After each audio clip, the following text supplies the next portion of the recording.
It's the Green Rush Nation podcast.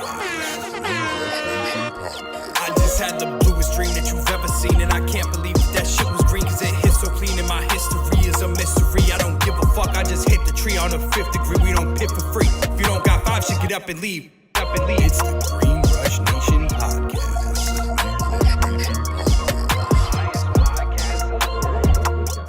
If I'm not mistaken, you guys were at the High Supply show, right? I think you came over right at the very end. Yeah.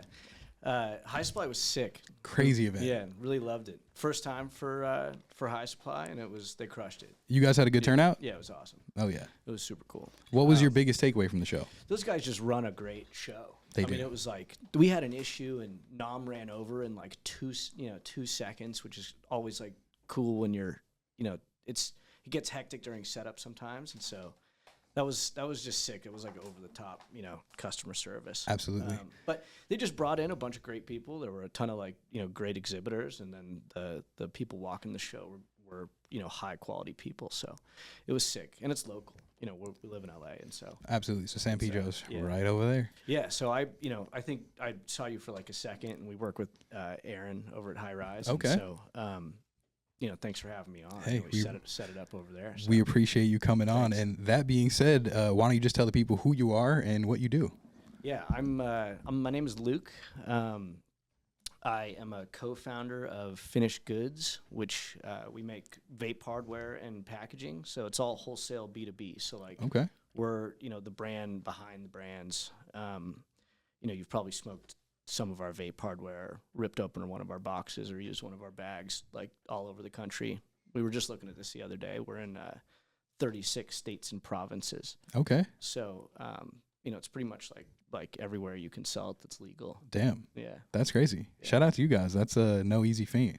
Yeah, we're about to actually we've been doing all this AI stuff for we just built this client portal and trying to do some things with AI to improve our customer experience. And so we've been able to whip some things up real quick lately, and now we have this counter in the office that shows us how many products we've made Okay. total, and we're at 98 million. Holy right now. shit. Yeah, shipped. So God damn. we're about to hit 100 million products, which is crazy. Shout out to you guys. A little less than 4 years old, and it's pretty nuts just because that's 100 million people that have actually Tried your product. No one's buying stuff from us if they're not selling it. So That's for damn sure. It's definitely going in someone's hands. So damn, you guys are in all the basic legal markets here. Are you anywhere internationally as well? No, I'm not really doing anything in Europe. Okay. It's too far away. There's a lot that we can still do here in the home base and in Canada. And you need the regulations are tough and confusing. The time zone's tough and confusing. I've got a 2-year-old, a 1-year-old, and I've got a daughter coming on Monday.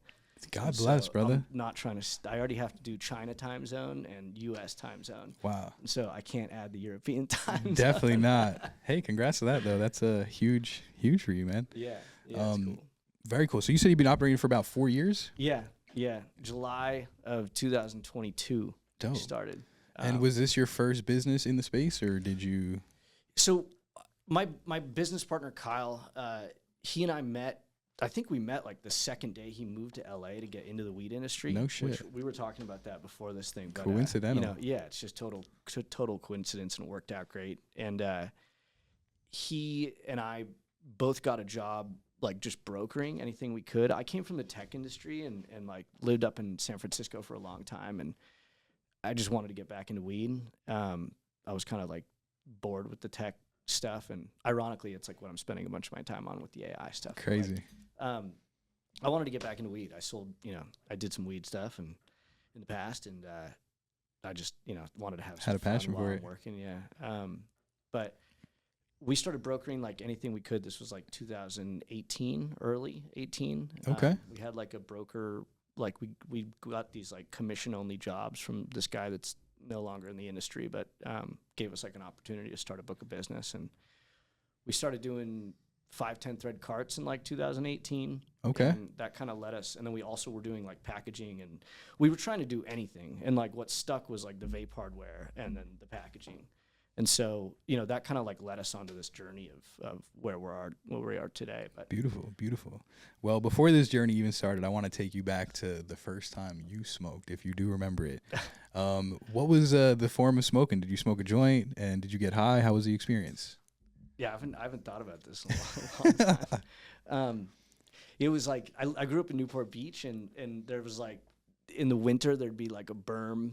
They'd put up a berm because the tides and like, which is like a sand. I know hill. exactly what you're talking about. Yeah. And like my friend and I like dug out this. I was like 14, and like we dug out this little area in the berm, and I smoked a bowl in like a little shitty, you know, glass pipe. Okay. Yeah, I got caught Oh shit. that day by my parents. They knew you were high, or they smelt it. Both. Oh both. shit. Yeah. Yeah. And then it didn't stop from there. I was a big stoner in high school and kind of dropped. Weed actually gave me like super bad anxiety for like 3 or 4 years. I Damn. would smoke it for like from like 21-ish or something. Okay. To like 25. I went through a phase of anxiety too. I just smoked through it though. It scared the shit out of me. Though. Yeah. I didn't know what the fuck was going on. It was such a big part of my life that like it was really weird because I kept smoking and I kept getting super bad anxiety, you know, and like eventually you do it like dozens of times and you're like, you know, should I not smoke weed anymore, you know? Dude, it was to the point where I would be smoking and I didn't want to like tell my boys that I was like bugging out, you know? So I'd just be like checking my pulse and shit. And they're like, "Are you good, bro?" Like, what? I'm like, "No, I'm fine, bro. You didn't see shit. I'm not doing nothing." Really, yeah. You know? But I was like, really like, "Yo, I'm fucking bugging out right now." I don't It's know what it weird. was. I don't know either. I think maybe now looking back on it, it probably was just the time in the life, you know, whatever was going on at the time. That was what was causing the anxiety, not the weed. The weed probably brought it out, made you think about it more, you know? I never figured out what it was for me. I don't know. I do remember actually specifically the first time I got high again after that. Okay. I haven't thought about this Either. so long. But Fucking it was A. Bobby from Cannabis. Okay. He gave me a weed pen at the there was a brand that did this like campsite thing at Coachella. I forgot it's like on a little lake out there. And brands would sponsor it. And Okay. Cannabis sponsored it. And I hit it. That was like the first time I hit a 510 thread cart. No shit. And then I became a stoner again. That was Damn. before I got into the industry really. The crazy thing about those, especially if you didn't smoke in a while, if you sat there and ripped a couple times, you It were was probably insane. zooted. Yeah, Yeah. it was insane. Yeah. I didn't smoke Crazy. vapes for a long time. Just because I used to smoke like nicotine vapes. Yeah. So I tried to stay away from anything that was going to make me want to go buy Yeah. a nicotine vape, you know? Those are bad. But the first time I got back into it, I forgot how high they get you. So I was just like, session on that shit. And I'm sitting there, I'm like, damn, I need to sit down for a second. I'm high as fuck. But the vapes will get you there, man. Yeah, you smoked those plastic carts back in the day, Oh, the yeah. like wick ones. Oh, Those yeah. are crazy. Oh, yeah. I smoked them all. Anything you can name. We had them Yeah. in New York, too, you know? Growing up over there, we seen a lot of shit. I saw those in Washington for the first time up in Spokane. Okay. And, those were crazy. You could like bend them.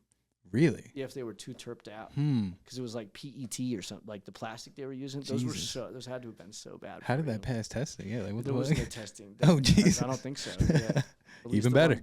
The ones I saw weren't tested. Yeah, okay, yeah, that makes sense. Makes sense. So what were the early days like? What did like opening the business just from the ground up look like? Well, so when we left the brokerage, we took all of our clients with us. Okay.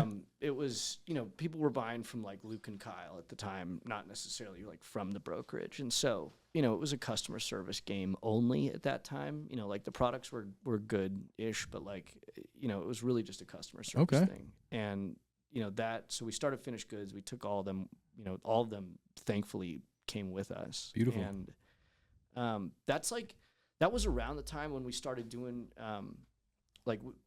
I think you'll find this interesting. So like you've probably bought a vape that's clogged, I imagine, or that clogs eventually. Absolutely. Yeah, it's like everyone has. And like it's I think the customers have had to get like accustomed to it happening. And it's always kind of been so like on the vape manufacturing side of things, like even if a customer was down to put up with it, that wouldn't be like every customer. Absolutely. And so Kyle and I own all of finished goods, and so we don't have any investors or like a big we didn't have a big bank account to like tap into if there was something wrong with it. And at the time, 2017, 18, C-Cell came out with like the C-Cell cart that's like a standard cart back in 2016, I think. It blew up in 17. We started selling like not at the time what were like knockoff C-Cells until they lost. And those were the 510s? Yeah. Yeah. Yeah.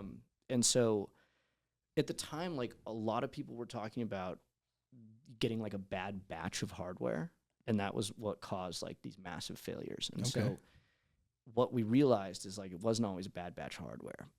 If you're using good materials and you have like good QC, which at the like back in 17, 18, like it existed. It was less common than it is now. Sure. It existed, but like they weren't all bad batches. Like you could be using good materials and like not have heavy metal leaching and use the right silicone, whatever. But like what would happen is you would sell 100,000 carts to this guy and he'd be like, these are the best carts. I love these carts. I like the price, like whatever. Then you sell the exact same cart to another guy and he'd be like, these suck. These are the worst carts in the whole world. And is that just because like different material? So it's still going on right now. So like every vape manufacturer's pitch right now is like, we have the best hardware and it's the cheapest. Okay. And so if that were true, then like you would be able to buy any hardware on the market and it would not clog or leak or have a dry burn taste. Yeah. So that can't be true because like if you go into any dispensary and buy 10 vapes, some percentage of them clogs. For sure. I think, it depends. It's market specific how bad it is. It's less bad in California. It's more bad in like states that are coming online. I would imagine. And so, in some of these states, it's like you'll buy 10 vapes and all 10 of them will clog. That's crazy. And so, you see it too on like the other side of the market. You see a clogged vape like all the time, a lot more than you should. And so for us to minimize the risk on our end of like this bad batch concept, and then also for our customers to actually have like a good, reliable experience, we tried to figure out what made someone think it was a bad batch if it wasn't actually a bad batch. You know? And so what we came up with and found out is that like you can change the insides of these vapes to match the viscosity of different types of vape oil. Okay. And so you're talking about literally like this stuff here. So up here, yeah. Yeah, okay. So like this is this is a thinner oil. Okay, yeah, I can see that. This moves. This is like a 15% terp cut. Okay. So it's distillate with 15%. This is distillate with 2%. Wow. So it's a pretty big, it's a huge difference. Definitely. And like if you compare this, I don't know if you guys can see this on the camera, but if you compare that to this is 6.5%. Okay. And that's 2%. Wow. And you'll see that the 6.5%, I can't really see it from here, but you'll probably see the 6.5% start to move. A little bit, yeah, you can see it. The 2% doesn't. And so like each, I measured it in here before we got on this thing. It's like 75 degrees in here, which is like pretty warm relative to a facility. Yeah. And so these differences make a big deal on how a vape gets smoked. 100%. So like when someone says they have the best vape cart, for what? Exactly. Should be your question. For this, right, for exactly. that. It's a huge difference. Compare that to this, and it's like, this is like honey. Yeah, literally.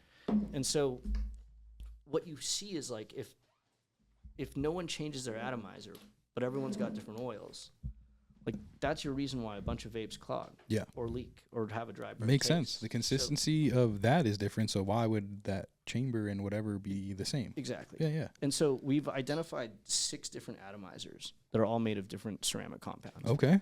They all work for different types of oils. So like live resin, rosin, distillate, liquid diamonds, they all have different, like somewhat different properties. Rosin especially. And so if you want to build a perfect vape, like, so these brands go through all this, let's say you're like vertically integrated, you're like pheno hunting, growing it from a seed, you're growing that weed completely, you're extracting it. Absolutely. Like you also have, all the regulations that are associated with that, all the employees that are associated with that.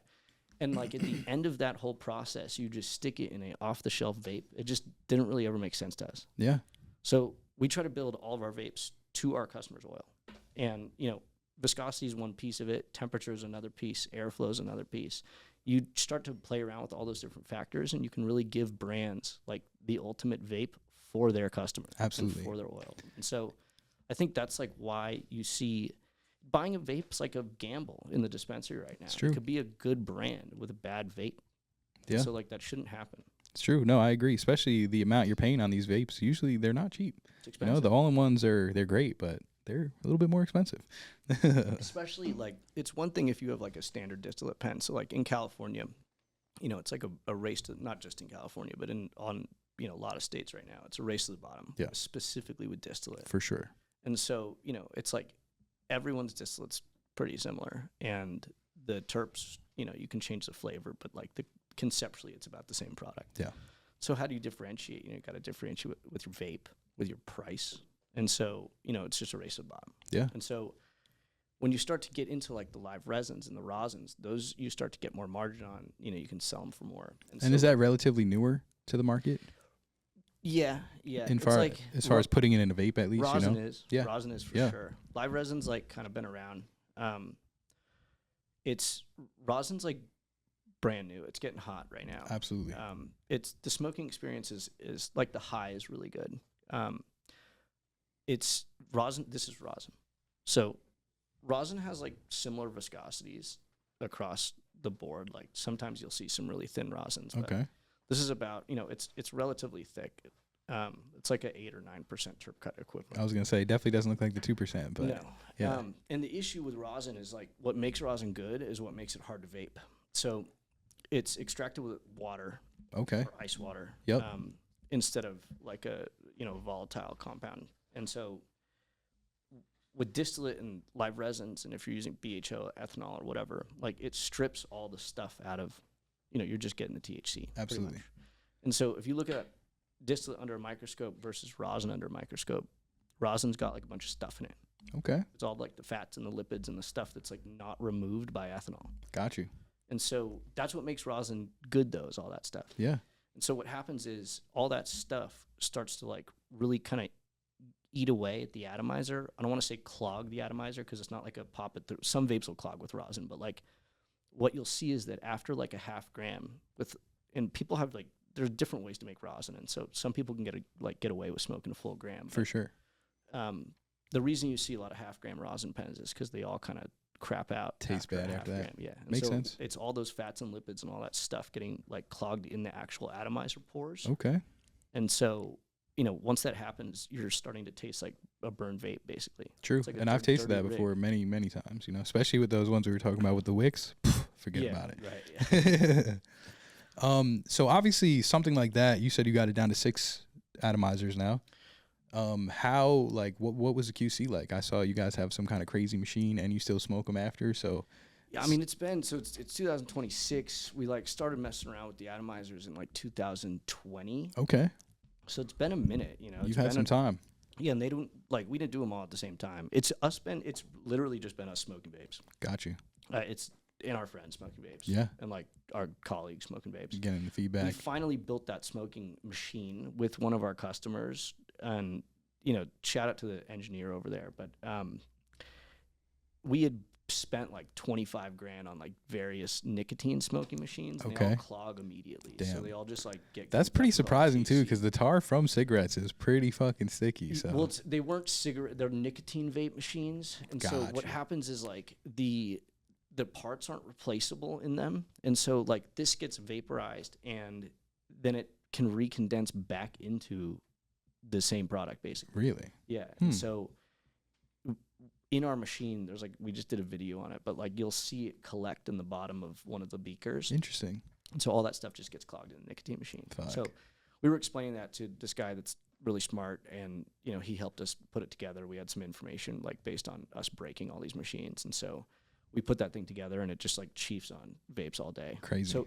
now it's like, you know, we still smoke a lot of vapes, but it's like we'll smoke them on like we can do more basically. So like with that vape machine, what we do is we smoke like 90% of the pen, Okay, and then like through the machine, and then Gotcha. we'll smoke the last 10%. and see how it's tasting. Yeah, because like the last 10%, it doesn't matter, you know, with the first 10, a customer is going to return it if it's like good for 50% of the time. Yeah. That's not like a win. That's a return. So like it has to be good 95% of the time. Absolutely. You know? Yeah, even So- at that last little bit. Yeah, because you'll see, like, we get return data from our customers, and we like encourage it, and like people return a vape. It's like, you eat the whole steak and leave the T-bone. Yeah, and you're yeah. like, I didn't really. This didn't taste was that good. undercooked. Yeah. That's crazy. But people do that, and that's just human All the nature, time. People love to do that. Yeah. Absolutely. What would you say was one of your biggest obstacles to get this off the ground? I don't know. The whole thing is an obstacle. Absolutely. Yeah, I mean, you No run a part is business. easy. Yeah. Yep. It's every day, every day is an obstacle. But it's like, we like it. We're good at it. We like taking care of our customers. We've had customers with us for like 8 years. God bless. And like we appreciate that a lot. We kind of just keep striving to be better for them, and but everyone runs a bit. Business is hard. For sure. Business is it kinda- definitely it not kinda easy. Like you sucks, said, there's a you new know? challenge Yeah. every day, man. People want to be the boss so bad, and Yeah. then you be the boss. You're like, this kind of, It sucks. it's dude. not It as what sucks. they made it out to be. You gotta want it. It's like you gotta want it, but you gotta know it's gonna suck. And it's like, if you love painting and you turn it into a business, Yeah. then you probably like start to think it sucks. Might take the passion out of it. Yeah. No, that's for damn sure. That being said, how do you stay passionate about what you do? I have so much energy. I got to do this. It's awesome. Yeah. It's like, I love working with all different types of customers all over the country and in Canada. And like, I like so many of the people we work with. That was like the issue with tech, is like, I'd sit down with someone and be like, dude, you're so boring. But for me, they were boring. Yeah. For other people, they're probably not boring. And For so another like, tech guy, man. yeah, exactly. Yeah. Match made in heaven. So, it's just cool. It's a cool industry. It's got a lot of unique people in it. It's I make vapes. My kids are like, "What do you do?" I'm like, I'm cool. yeah. Make vapes. That's dope. That's dope. What does your day-to-day look like now in 2026? I wake up, I feed the 2 boys breakfast, and then I leave. We've got our office is like 2 It's seconds right from over here. here. Yeah, pretty so dope. We're gonna have to come check that out one day, yeah, by the way. you should. Hell yeah. We started with 1, now we have 3. Like, we keep getting all these warehouses next to, like, we're gonna have that whole like building soon, I think. Sup? Fucking A. But Quick question: Mhm. when you started, were you already MSO or were you just in California? no, we were all over. Okay, dope. Yeah, we were in Canada and in the I don't know how many states it was. Your now, but customers just carried yeah. over. Yeah, my business partner's from Philly, and like weirdly, everyone in the industry seems to be from Philly. Somewhere on the East Coast. Yeah. Yeah. And so he's moving back. Actually, the East Coast just has like so much opportunity. So much. and it's What I didn't realize, it's because that tri-state area is so dense with Mhm. population that like there is so much opportunity there. It's insane. Yeah, yeah. I mean, Pennsylvania is medical now. They've got like one of the biggest medical registries in the country, I believe. But it's the 4th most populated state. Crazy. like- Who would have thought Pennsylvania? But I it know. is a huge fucking state. If you ever drove through it, Yeah, you would it's know how huge. big it is. Yeah. And so, Jersey, New York, they're all right next to each other. I'm from LA, so like it's kind of whenever I go over there, it's like confused. You start driving over state lines all Absolutely. of a Yeah, sudden, no, for sure. But Yeah. it's those markets are great. The people out there are good. They're different than West Coast people, in a good way and in some ways. Like it's a little more business. It's a little more formal out there, which For is sure. actually kind of a nice.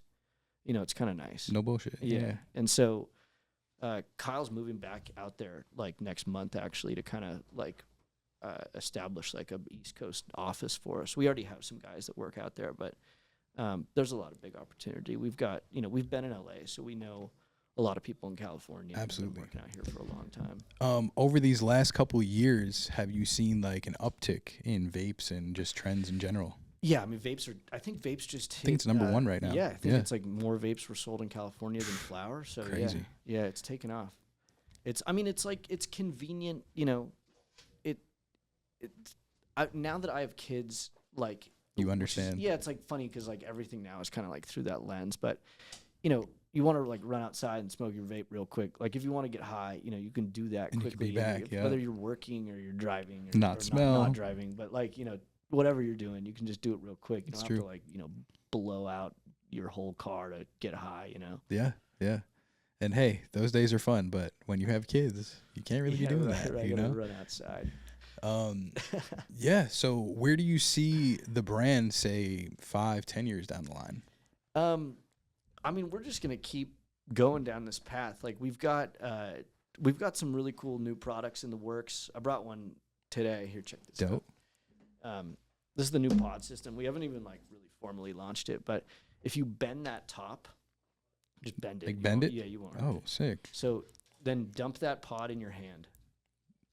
Okay. Wow. So, yeah, thing's pretty cool. It's like so this is replaceable. that's the replaceable pod. Fucking A. And so what's cool, there's a couple things that That's a strong magnet too. When you said just bend it, I'm like, what do you mean yeah, bend yeah. it? And then I You felt can it. I was chuck like, wow. that thing across the room, won't come off. That's how we tested it. I think I seen your ad for it on Instagram. You guys like dropped it off a balcony or something. Yeah, you can. We literally like. It's on. Can I rip it? I don't know if it's on. I think it is on. Turn the temp up. Hit it 3 times. I should have set that up for you. And then here, hit it a couple more times. This is if you press it 3 times and then keep pressing it, you can change the temp to whatever There you want. go. Here, hit it like this. Sure. So before you do actually, there's an airflow switch on the bottom. We stole that idea from the nicotine industry. Okay. You can do like big air or do limited air on do it on that one. Like that? Or Yeah, just like that. Hit that. Gotcha, And then okay. if you hit it again, with the big air, you'll see See the the difference. difference. Yeah.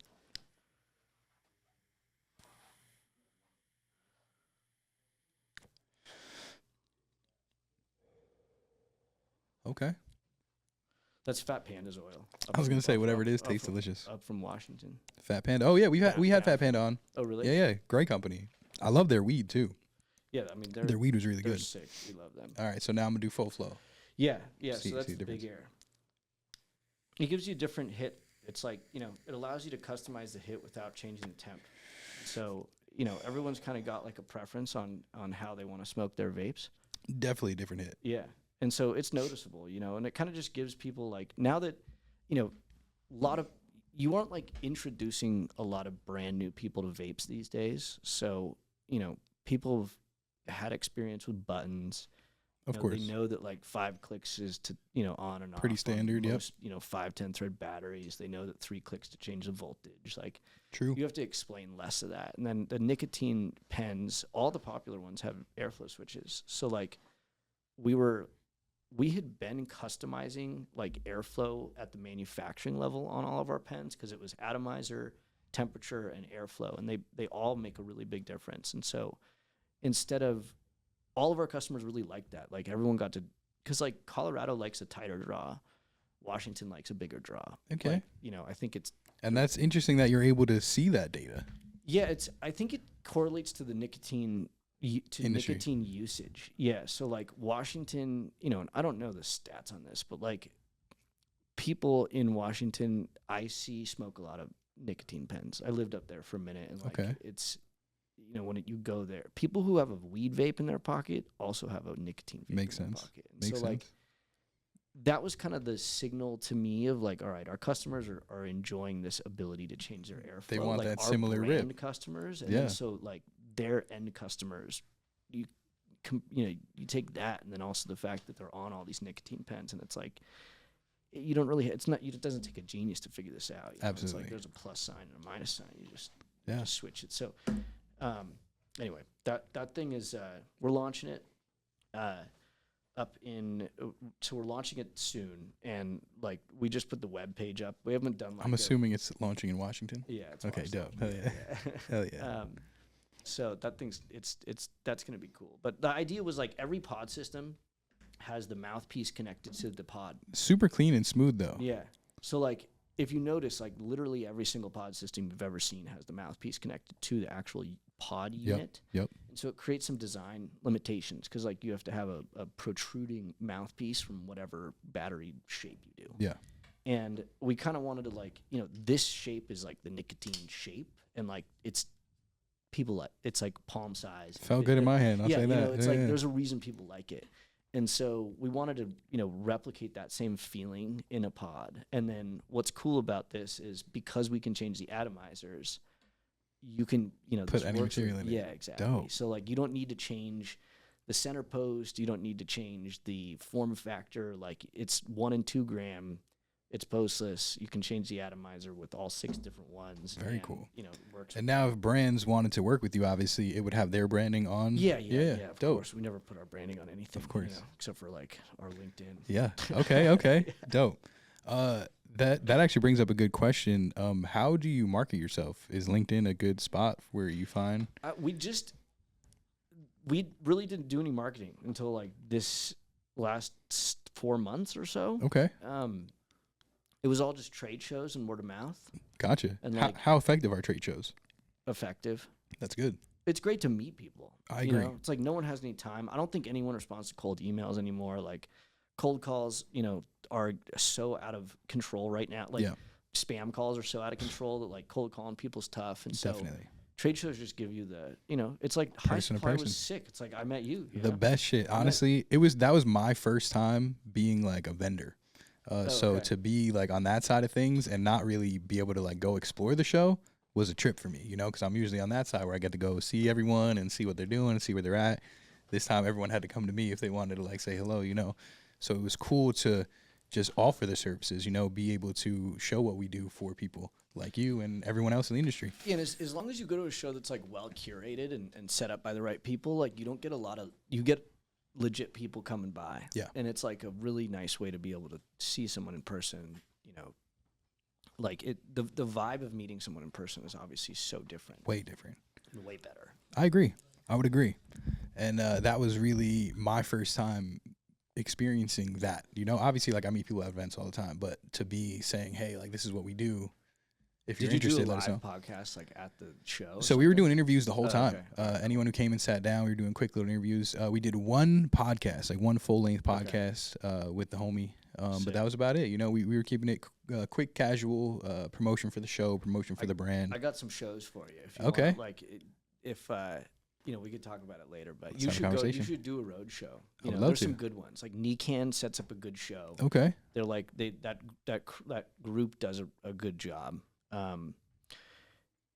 I'd start there. MJ Unpacked does a really good job too. Okay. Those are both like good East Coast shows. I'd you be know? down. New Jersey, Atlanta. You know what you should do is go to Atlantic City in Jersey. That'd be for the hard. Nikan show. I'd think be you'd down. Like that. I would love You're that. I'm from from out there there. too. Yeah, So yeah. yeah, going to Yeah. Atlantic City is like basically going to Yeah. Vegas over You should here. do that. Yeah, but nastier. Yeah, definitely nastier, bro. Definitely nastier. I would go to Vegas if, but that was our experience. You know, Yeah. 4-hour drive. We're in fucking Atlantic City. Right. Yep. Yeah, no, definitely. We're trying to make it out to like Germany and shit too. We're trying to go out to Mary Jane. Are you guys going out? No. Okay. I'm not doing anything. Oh yeah, that's right. You're not trying to get over there. Yeah. No, we Hilarious. send some people. You want to smoke some more weed? Nah, never. We sent you know some guy. It's I don't know. I'm a hater on it. Okay. I think it's awesome what's happening out there. It's just so far, and it's like cannabis is already hard to talk about in the United States and Canada. Like it's still just like lesser known and less explored, and like there are a lot of regs. Got you. So to me, like you add the European component, and it just gets infinitely more complicated. Yeah. You know, I think it's awesome what's going on out there. For You know, sure. I know The culture. I know those shows just go off, but Yeah. you know, from the business owner side of things, like I don't really want to pay for a European vacation. Of course, you know, of I wanna get course. something out of it. Yeah, no, absolutely. I definitely understand that. Definitely. This is a rosin pen. So we've been talking to Blue River Terps. Tony over there is kind of like the rosin lord. Okay. He has just been around forever, and he has like a process for making rosin that is like super dialed in. And so he can actually, like, speaking of how rosin pens, you can't smoke like a half gram. You know, some people can get away with it. Tony's one of them. Got you. And so this thing's cool because rosin pens, that's our Pure 2. So Does this come out? no, It's that's one, not it's a all in pod. one? Yeah, Okay. yeah. So that pen and the body and mouthpiece is made of stainless steel. So it's like the idea was like Amex Platinum card. I can taste that as rosin for sure. Yeah. And so the issue with rosin is that like you want to capture the distillate smoker. Yeah. You know, you don't want only rosin people who are very picky smoking your rosin just because like there's so many more distillate smokers. Oh no, for sure. And That's so for damn sure. the issue is like you have to burn it low temp. You burn it too high and it tastes bad. That tastes great. Yeah. That and tastes so really I love that pen. Yeah. And so what you do is like, so the issue is if someone wants to hit it for like 3 seconds and you have a higher temp so that you can get a hit out of it, then the guy who takes a blinker just roasts it. Yeah. But if you try to lower the temp so the guy who takes a blinker doesn't roast it, then the guy who hits it for 3 seconds doesn't get a hit. And so what happens is like a bud tender convinces the distillate smoker that comes in and is like, I have $50. I want a good all-in-one. And they're like, have you tried rosin? They're like, no. And the bud tender does a good job of convincing them to buy rosin. And then they go hit the pen for 3 seconds and it barely hits it all. Yeah. And they're like, this is trash. I hate rosin. Yeah. But it's not the rosin at all. It's the hardware. And then like, you know, now the customer is pissed. Yeah. And so that thing has a variable voltage setting that we just filed a patent on. Okay. And it just goes through like a wave of different voltages. And the result is like you can take a 3-second rip and still get a hit. And Interesting. You can take a blinker on it too. So it's It basically, doesn't it's a burn it out. smart battery. It Kinda. knows. Interesting. It's not that smart. It's just, you know. Smarter than average. Yeah, it's a little smart. Yeah. That's pretty cool. I like that. And it does taste good, so it translates. Anything coming up trade shows wise, next couple months? We're doing, we just did Revelry. That's another one. How was that? It's just so good. I hear great things about that it's one, awesome. actually. That's another one. And that happens one time a year? Yeah. I Okay. think so they it's a 1-day show. I think they might do 2. They should do 2. It's just packed. It's awesome. I mean, the New York market's sick because like It is they've been dope. bringing in weed forever. Oh, yeah. And like I think New York buys more weed than anyone. Yeah, that's for damn sure. And so, you know, there are a lot of good people out there, good brands. It's like hustler community. You know, Yeah. it's cool. So Yep. Revelry was great, but that Atlantic City show, we got MJ BizCon every year. I think this is like my 8th. I went to my year first one doing this it or past year. something. Yeah. Huge show. I just went to my first Champs as well. Oh, okay. Yeah, Cool. crazy. Champs Crazy is experience. also dirty. Yeah, Yeah, Yeah. it's that's a wild show. it was wild. Bunch of crazy shit there. I will say, like, I seen some interesting stuff at that show. I'm so boring now because of the kids, but I wish that they would move MJ BizCon to Denver. It's a central big airport. I've never easy been to get Denver. I gotta go. Denver's I gotta awesome. get out there. Colorado's great. But like, it'd be like a little less. It'd be like slightly earlier nights, maybe earlier mornings. Yeah. You know. I hear they have really good rosin, so I would love to try the In terps Colorado. in Colorado They in do. general. They Yeah, do. Colorado's got great weed. Yeah. And good people. Like they've been doing it for a long time and they have like a nice steady I'm a market. snowboarder too, bro. So I would love to just get out there, hit the slopes, Yeah, get some that's- good that's the weed. You know. best. Yeah. Well, Colorado's the mecca for it. You know? Yep. It's awesome. So I've been told. Yeah. Yeah. Yeah. Pretty dope. Well, I'm a fan of it. Every product that I ripped so far has been good, and I probably ripped some of these before you even had sat here, to be completely honest. But is there anything that you think the people need to know about finished goods? What do the people need to know? Oh, I don't know, man. It's such a broad audience. You know? Of course. I don't want to bore everyone with, like the hyper specifics on the industry. I just think like there's so many people that are vaping and like the brand always gets blamed. Like the weed brand always gets blamed for a vape issue. And so like the customers should be not like less, stringent on what makes a vape good, but they should be asking questions like, maybe I'm too in the weeds, but like if I were a regular consumer, I'd want to be asking the bud tenders, like, what vape are you putting this in? Because like a brand can make amazing products. Like they can grow great weed and make great oil and they can put it in a shitty vape and it sucks. And it like, ruins that for him. and it does. And like if the customer starts paying attention to like, all right, like, this vape that I tried sucked. And then I just noticed that this other brand uses that same vape, maybe take that into consideration Absolutely. when you're buying it because it makes a big difference. It's like you don't want the customer blames the weed brand, not the hardware brand. Yeah. And like both need to take some blame. Of but course. like, it's a very hardware can make or break a vape, Very true. Yeah. Very true. Yeah. But So if somebody wanted to work with you, what would the process look like? How can they reach out? just go to finishedgoods.com. That's it. Hit us on the email or Instagram or wherever. We're totally available. Perfect. What is the Instagram? Finished Goods, Finished Goods? underscore. Okay. Yeah. Go check us out. Aaron at High Rise has been kind of doing a lot on the Instagram, so there's some cool stuff on Hell there. yeah. We've been running some videos and I've been checking out the content. It looks good. trying to make It looks like, good. cool but funny, Yeah. serious, and That's the point, also man. funny at the same time. Just adding in the product and you Yeah. having fun, I think, is a Yeah. great way of doing content. It is fun, Yeah. We love this stuff, and it's It's super cool. It's like, it's so cool to see, you know, that like 100 million thing's crazy. It's like, that's a lot of people That's a. that are smoking weed. You kidding me? I hope they're having a good experience. I hope they're loving it, man. What advice would you have to a younger you just getting into this? Oh man, I don't know.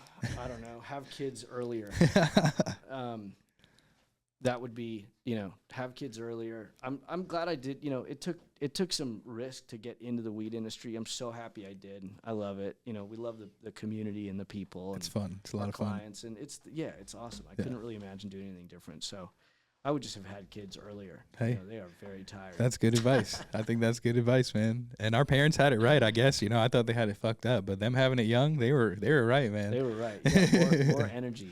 Yeah. More energy. Yeah. Very true. Very true. Well, thank you so much. I appreciate you, man. Yeah, thank you for I coming out. appreciate it. It's good Apparently, you talking didn't to have a far travel, but hey, No. we're gonna come check out that facility. Yeah, cool. And hell yeah, Cool. fucking Thanks so much. appreciate you. Appreciate it. Well, that's another episode of the Green Rush Nation podcast. If you are interested in working with them, like he said, just go reach out on the Instagram, the website, anywhere you can find them, maybe a trade show. But hey, that's it for today. Go find us, subscribe, like, share. We appreciate everyone who has so far, and we will see you next time. Peace.